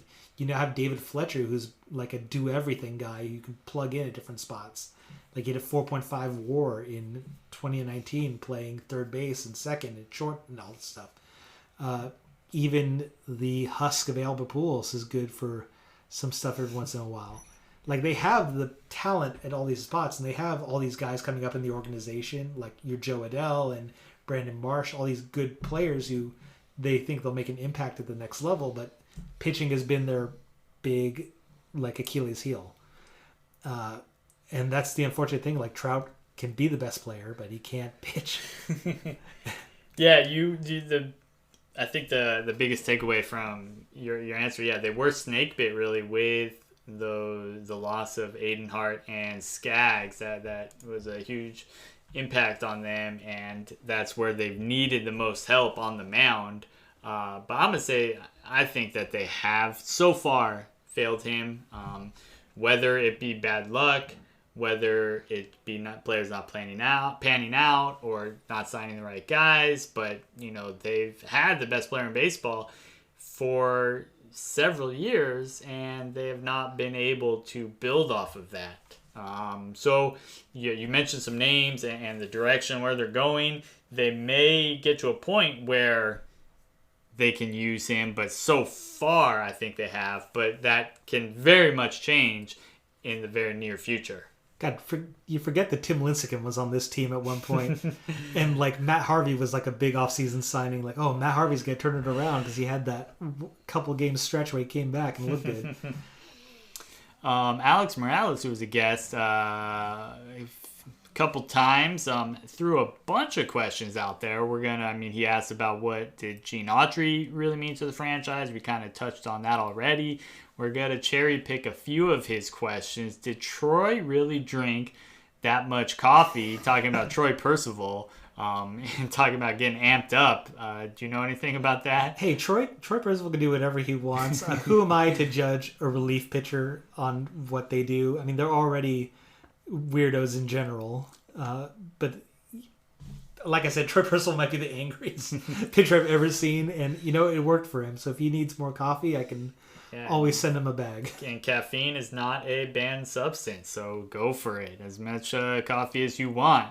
You got to imagine. Too bad he wasn't pitching in Seattle. Then he could really get going with the coffee. What did we decide on? Washburn or Weaver? See, I think that's a good question because they're both good pitchers in their own rights. Very different stylistically. Like Washburn was a pitch to contact guy who is going to give you a lot of innings, just generally solid. Weaver had a higher ceiling, definitely more of a strikeout guy, overpower you. If you have to go with the two, I think Weaver is the option there that you go with each time. But Washburn does give you like the consistency that you don't see a lot of guys have. and we'll wrap up his questions. Then I've got a couple questions with you. Did Baker really toss him the ball? Okay, this is the reference to, I think, 2002, Game 6. I want to say Russ Ortiz is the pitcher. He's just kind of slammed the Angels shut for 7 innings, or 6 innings at this point. 7th inning comes in, he gives up a couple hits, there's 1 out. Baker comes off to take him off the field, and instead of just holding the ball for the next pitcher, he hands him the ball. Baker has been on the record saying, he earned the ball stuff. Russ Ortiz is on the record saying, I don't know what's happening. Who knows? The story goes that it galvanized the Angels, who felt they were one-upped in that, and immediately Scott Spezio hits that home run to make it 5-3. The next inning, the rally gets complete, and secretly, I hinted that I was going to hijack your show to talk about this. This is secretly, when the Rally Monkey becomes the big national thing, right? Because that was the whole 2002, the Angels kept having these comebacks and the rallies, but that was the one on the national stage, the World Series, Game 6, eliminations on the line, it's the late innings, and all of a sudden this rally's happening, the fans are going crazy, they cut to the shot of the monkey, and now you've got ESPN commercials about the monkey. I'm surprised you didn't try to take X9 off of the roster in 02 and put the Rally Monkey on. No, the Rally Monkey is the GM at this point. Let me ask you this. Is the Rally Monkey the greatest bit of marketing in recent baseball history? I'm not sure what else. He's got a Sports Center commercial. He's definitely, there's so many in baseball, especially some weird superstitions. You see it with Joe Boo and other stuff, and the Rally Monkey might be the pinnacle of that. The Rally Monkey still goes strong today, and which is maybe the staying power of that whole gimmick, where Angel fans still latch onto that. They sold those little stuffed animals all the time. Yeah, no, that's a good point. That's a good question out there for our listeners to answer. Was the Rally Monkey the greatest, most random marketing thing in baseball in the past quarter century? Has no business working, and now it's one of the things you think of with the Angels. You're yep, the Rally Monkey. And it had a good run there. 'Cause a lot of that stuff is just for maybe a month or the last part of the season. But yeah, that's been years. If that Game 6 doesn't happen, you don't think about the Rally Monkey anymore. Right? Yeah, it dies off. Yeah. That it happened in the biggest stage baseball can have, that just cements it. You're okay, yeah, this thing is real. It's a thing. And this is before social media and all that stuff too. Yeah, he took off without us having to tweet about it every single moment. Yeah, imagine the Rally Monkey. There would be Twitter accounts, the Rally Monkey and stuff. There probably are. I don't want to look. There would have been at the time though. Somebody would have started it. So now a couple questions I've got for you now to go from the high of the Rally Monkey in the 02 Game 6. What's the worst Angel contract in the past, recent memory? Because we've got the Pujols one, 10 years, $240 million. CJ Wilson, 5 years, $77 million. Hamilton's 5 year, $125 million. And don't forget about Mo Vaughn and that huge 8-year, $60 million contract. I may be missing some. Those were some that just were off the top of my head. I don't know if you want to add any of those, or do you have an opinion on what's the worst one? Can we throw the Vernon Wells trade in there? Yeah, we can. It wasn't a contract, but they gave up Mike Napoli and a bunch of other things because they thought Vernon Wells was a good baseball player. I think of those, I think you throw CJ Wilson out because that contract isn't great, but he provided solid pitching, and there was some times there where he was very clearly their best pitcher. So I think even though he doesn't live up to the numbers on that contract, he was still a pretty good signing for them in general compared to some of these other ones. You could always bring up your Matt Harvey 1 year, your all these different 1 year ones that just didn't work whatsoever. I think if you look at it, Mo Vaughn is the most snake bit one because they sign him and he immediately breaks his ankle coming out of the opening day dugout. Well, he's also the worst one in the bunch. He won an MVP, but he should not have. He wasn't that good before. Yeah, he had no business getting that contract, and it immediately went sideways.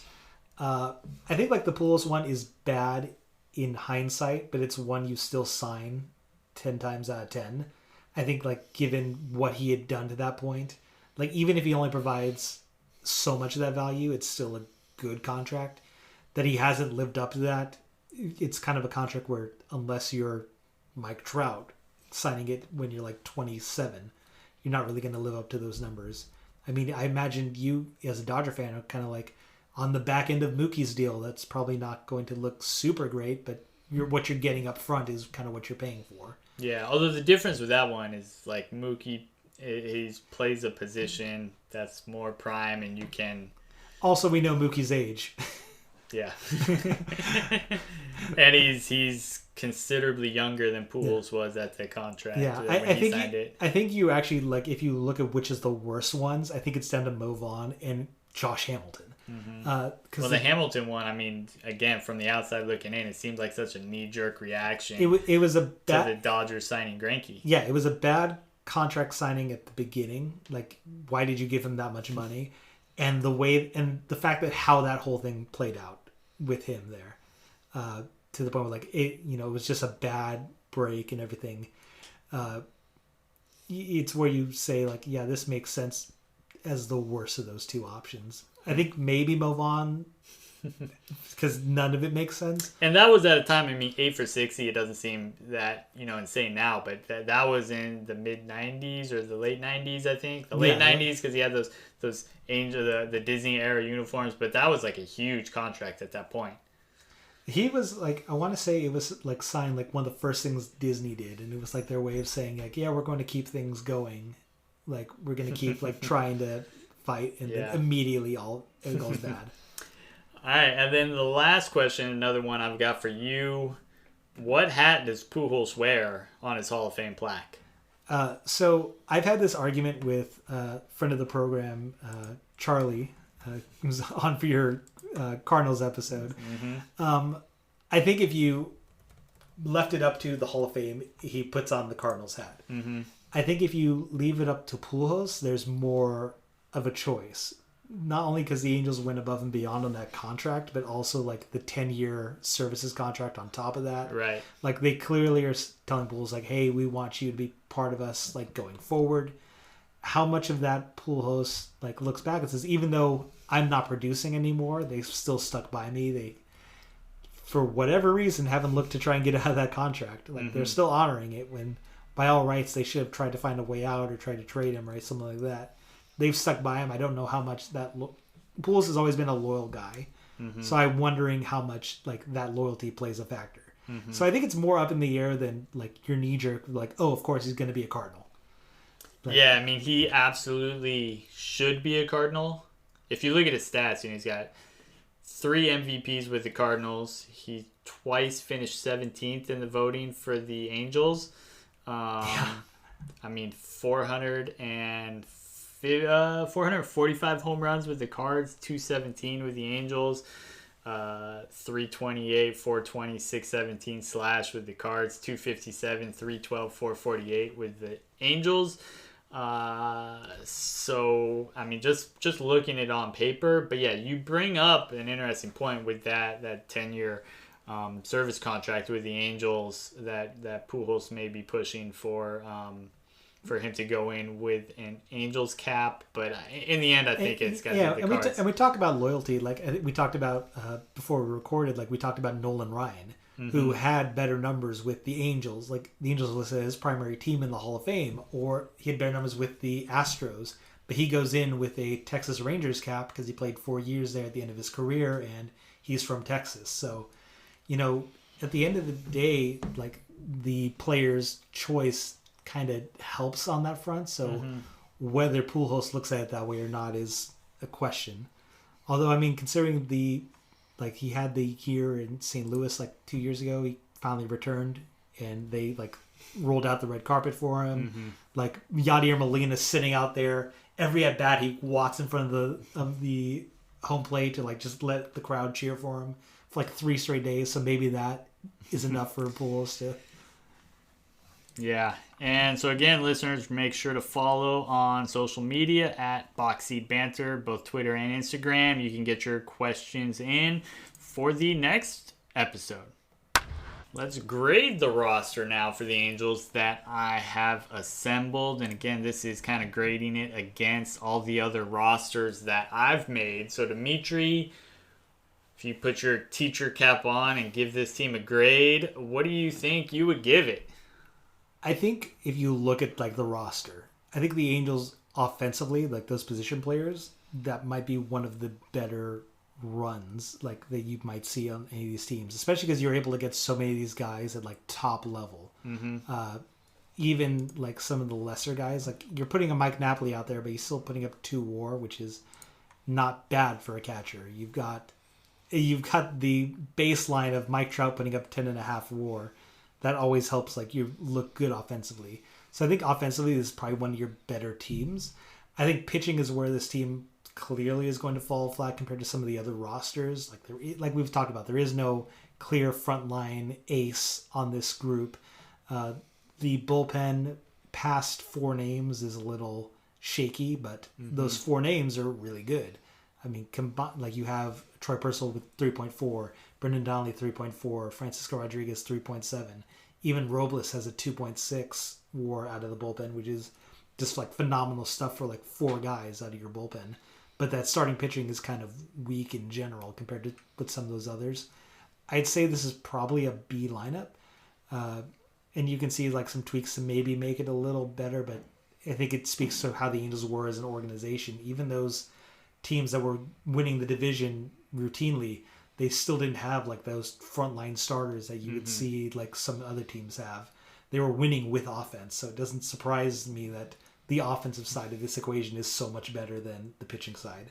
Yeah, I agree with you for the most part. I think the overall the offense is pretty average, and that again I have the advantage of seeing all of the rosters that I've created. Although being average is not a bad thing. I think the catcher is the weak spot. I mean, when you've got You've got Chris Iannetta on that roster, which is always going to be. I mean, between the 2 of them, 3.5 wins. They've got like 35 home runs between the 2 of them. Some other teams, if you're able to trot out like a Piazza, a Buster Posey. Some teams have some big, like a Javi Lopez, a Brian McCann. So I think the Angels are lacking there. Their outfield is strong. But overall, I mean, they don't have a lot of pop. They've got some aggressive base runners, decent stolen base. They also pay the price and get caught a lot. They do have solid defense. Simmons definitely helps, and at a premier position, that's going to make up a lot. As you just mentioned, as we've talked about throughout the podcast, their pitchers are pretty average overall. The starters, they don't have that true ace. They've got some, solid depth there across those starters, but no true ace to really rely on. Although Lackey, he was a big game pitcher for them. The pen is above average, so that kind of makes up for the lack of a true ace. You've got, multiple closers to pick from. Ohtani's an X factor, and Trout is Trout, and I'm pretty similar with you. I go B- overall. If you guys want to chime in on the grade, if you think if we were both too lenient, too strict, spot on, let's hear your grades. Again, hit me up on social media, Twitter, Instagram. Let me know. All right, Dimitri, as we mercifully bring this podcast to a close, it's time to share our final thoughts. So I'll throw it to you first. What are your final thoughts on the California, Anaheim, LA Angels? I'm going to talk directly to the Angel fans who are listening. So all other 4 of us, I'm talking to you right now. And I want you guys to know it will probably get better. I don't think it can get much worse. Especially like things look like they're improving all around. As I've said, I think they make the playoffs at some point in the near future. Just having Mike Trout is already a great head start for any organization. And so far what new GM Perry Manassian has done, you have to say they look like they can rebound. Whether that's a sustainable rebound or like a 1 to 2 brief shining star of a rebound, that remains to be seen. But I think better times are ahead. So if you're an Angels fan, I promise things can get better. If you're not an Angels fan, have you considered becoming one? The good news is I've managed to, over the last few years, watch a team figure out new and exciting ways to lose baseball games. So even if you get to watch Mike Trout every day, that's not a bad thing. Shohei Ohtani's there. And they will be creative in finding ways to blow wins.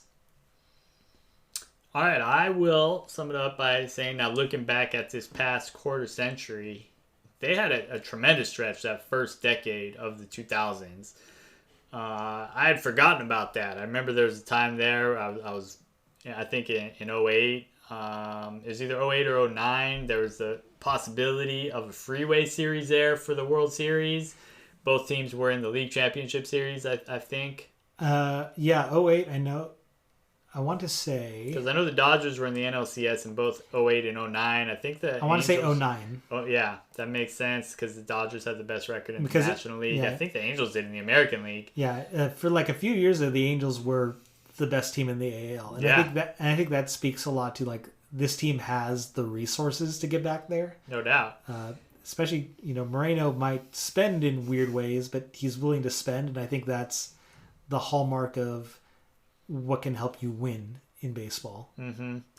But they had that great stretch there. But when you look at it, the longer Moreno's owned the team, the worse the team has been. He has been committed. He's invested money in the club with contracts, free agent signings and this and that. But it has not been the best baseball decisions. They've got a new GM now. They've got Joe Maddon in his second year with the team. Will Moreno back off and let the people he's hired to run the organization and the team, will he back off and let them do their job, or will he continue to meddle? So far... It's the $1 million question. So far, Trout's career has been wasted, but... he's still young. He's still on the right side of 30. So he's still got plenty of future ahead of him. So hopefully he will not have his entire career wasted, and the Angels can, remind people on the other part of the country, the East Coast, everything, how good Mike Trout is. And let's see him flourish on that big stage in October. So that's what we've got on the Angels. Dimitri, thank you for joining me today and sharing your Angels wisdom and your all the rough patches you've been through as an Angel fan, especially in this past decade. But like you just mentioned, bright spots are ahead. So thank you for joining us here on the program and sharing all that. Yeah, no problem. Look at us. We managed to go a whole podcast without really even talking about UCLA. We're growing as people. Yeah, you can, again, follow Dimitri at ddorless on Twitter and at The Mighty Bruin on Twitter. You can see him complaining about Chip Kelly. I'm on the Chip Kelly bandwagon. I think they're going to have a huge year next year. But that is it for us this week. Thanks for listening. This is Billy Ballas of Boxy Banter signing off. Thank you.